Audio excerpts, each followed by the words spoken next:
Règles irrégulières, humeur changeante, anxiété, dépression, prise de poids surtout au niveau du ventre, insomnie ou avoir du mal à s'endormir, fatigue ou être souvent malade. Tous ces symptômes que je viens de citer peuvent venir de dérèglements hormonaux et être extrêmement handicapants au quotidien. Dans cette vidéo, je vais te donner des conseils pour pouvoir réguler tes hormones de manière totalement naturelle. Bienvenue dans cette vidéo. Si tu tombes sur cette vidéo et que tu ne me connais pas, je suis Océane. J'aide les femmes à prendre soin de leur santé quotidiennement, de manière naturelle et à se reprendre en main pour vivre une vie épanouie et alignée. Et si c'est quelque chose qui t'intéresse, n'oublie pas de t'abonner et de me suivre sur Instagram @about.oc. Malheureusement, je trouve que c'est un sujet dont on ne parle pas assez et qui pourtant affecte au quotidien beaucoup de femmes. Je vais dans un premier temps te donner toutes les clés pour pouvoir reconnaître si tu as des dérèglements hormonaux, en sachant qu'on pense souvent que les SPM sont totalement normaux parce qu'ils sont communs, comme le fait d'avoir des règles douloureuses, des maux de tête avant ces règles, des crampes, etc.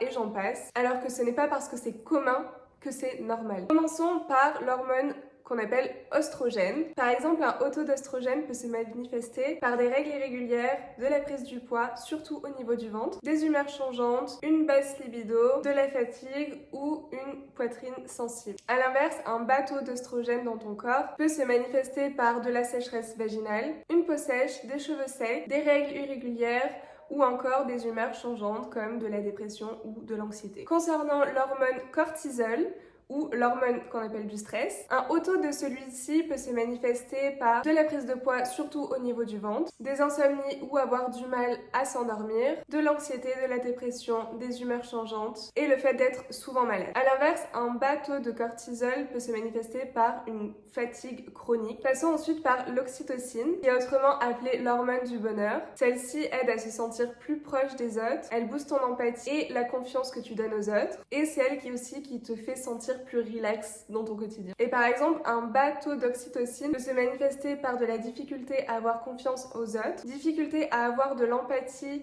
et comprendre comment les autres se sentent, et aussi de la difficulté à ressentir du bonheur et être heureux dans sa vie. Passons ensuite à la progestérone, qui elle se crée après l'ovulation et qui est produite principalement dans les ovaires. Un haut taux de progestérone peut se manifester par des ballonnements, de la rétention d'eau, des changements d'humeur, des envies de sucre, de la fatigue, un manque d'énergie, des maux de tête ou une poitrine sensible. Et c'est justement tous les SPM qu'on ressent juste avant ces règles, ce qui signifie donc que ces SPM qu'on ressent sont là simplement à cause d'un haut taux de progestérone. Et un peu plus tard dans la vidéo, je te montrerai et te donnerai des clés pour justement réguler ce taux-là et éviter ces SPM. À l'inverse, un bas taux de progestérone peut se manifester par de l'infertilité, des règles irrégulières, une basse libido ou encore une fois des changements d'humeur. Je crois que tu l'auras compris, mais les hormones jouent énormément sur nos humeurs. On le savait tous déjà, mais là, ça le prouve encore une fois. On va finir avec la testostérone avant que je passe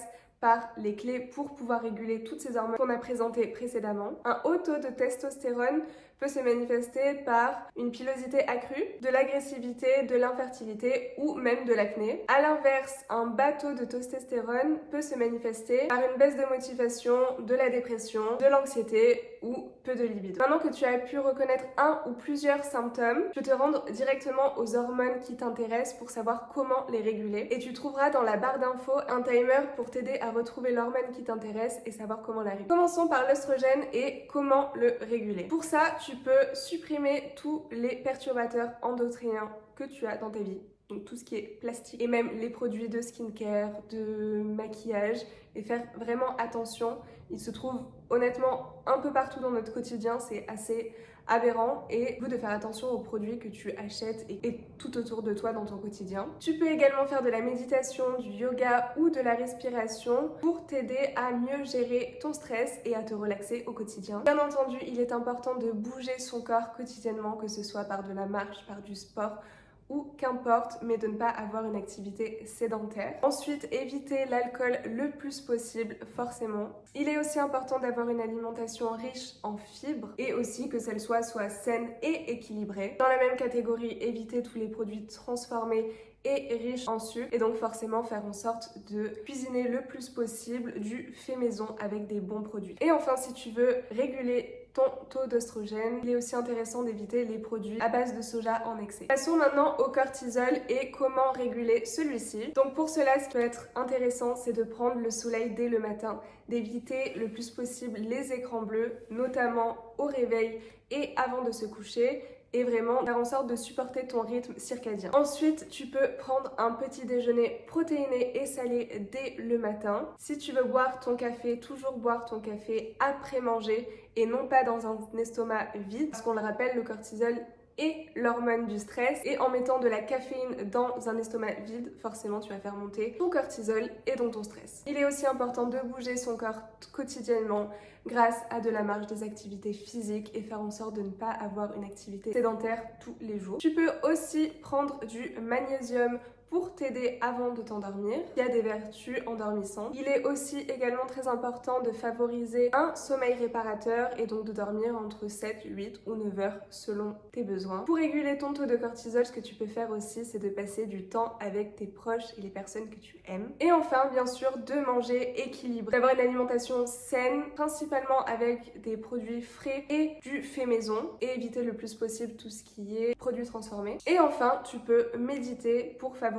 la relaxation. Alors qu'à l'inverse, tout ce qui est bain froid, sauna ou du sport à forte intensité, eux vont plutôt augmenter ton taux de cortisol. Donc c'est bien de le faire, mais avec modération. Ensuite, passons au taux d'oxytocine et comment le réguler. Celui-ci va passer par le toucher physique, par le fait de passer du temps avec ses proches et les personnes que l'on aime. Tu peux aussi même passer du temps avec tes animaux, qui va aussi booster ton taux d'oxytocine. Tu peux aussi faire quelque chose qui te plaît, donc écouter de la musique, aller danser, dessiner, enfin bref, faire vraiment une activité qui te fait du bien. Ça peut être aussi par aller passer du temps en nature ou au soleil, ou bien manger de la bonne nourriture qui te fait plaisir à ton corps et à ton esprit, ou même aller aider une personne. Passons maintenant à comment réguler sa progestérone, qui, je le rappelle, est l'hormone qui est le plus développée pendant notre phase lutéale, donc juste avant l'ovulation, qui en première phase lutéale monte et ensuite en deuxième phase baisse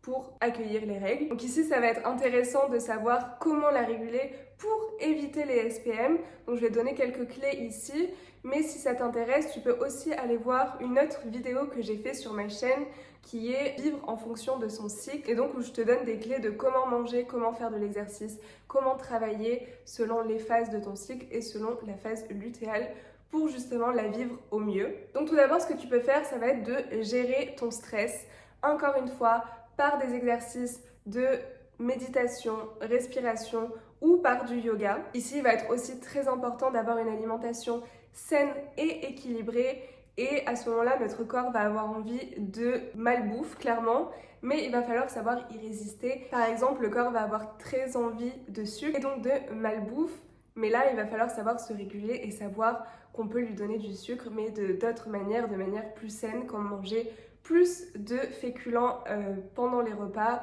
comme des patates douces, du riz ou même des pâtes. Il est aussi important d'avoir une alimentation riche en bons nutriments, comme je le disais plus tôt, et surtout riche en vitamine B6 et en zinc. À ce moment-là, il va falloir éviter de faire trop de sport à forte intensité pour ne pas trop stresser ses hormones. De toute façon, à ce moment-là, on a très peu d'énergie, donc si on écoute juste son corps, on n'aura même pas forcément envie d'en faire autant. Et aussi, à ce moment-là, il est important d'éviter le plus possible l'alcool et tout ce qui est médicaments, si possible. De même, il est intéressant d'éviter tous les perturbateurs endocriniens comme le plastique ou les pesticides. Et enfin, à ce moment-là, il va être très important d'avoir un sommeil de qualité. Notre corps est fatigué, il travaille beaucoup pour se préparer à la phase de menstruation.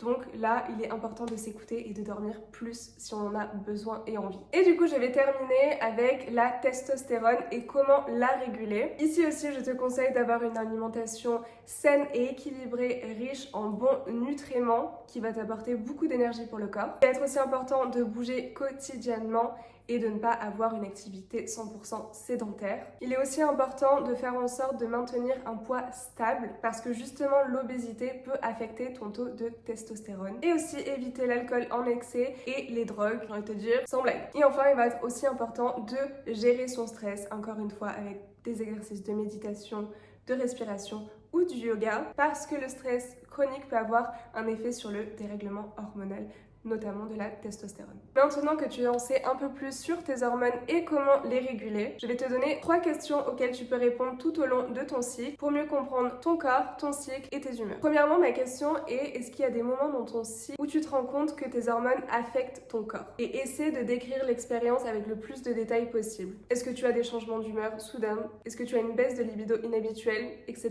etc.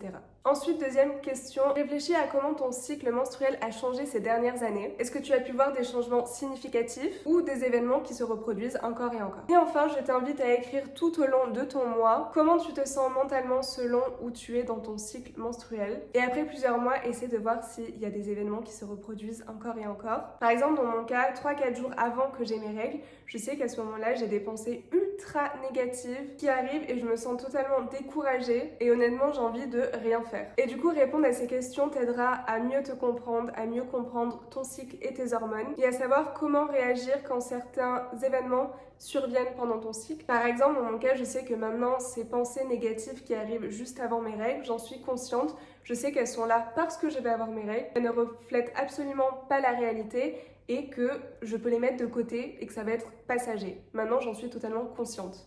Mais pendant très longtemps, ça m'a bloquée ou vraiment j'avais l'impression que ce que je pensais était une réalité. Et si tu as aimé cette vidéo, n'oublie pas de la liker et de t'abonner à ma chaîne si ce n'est pas encore fait. Je te dis à la semaine prochaine dans une nouvelle vidéo ou dès maintenant sur Instagram @about.oc. Ciao ciao.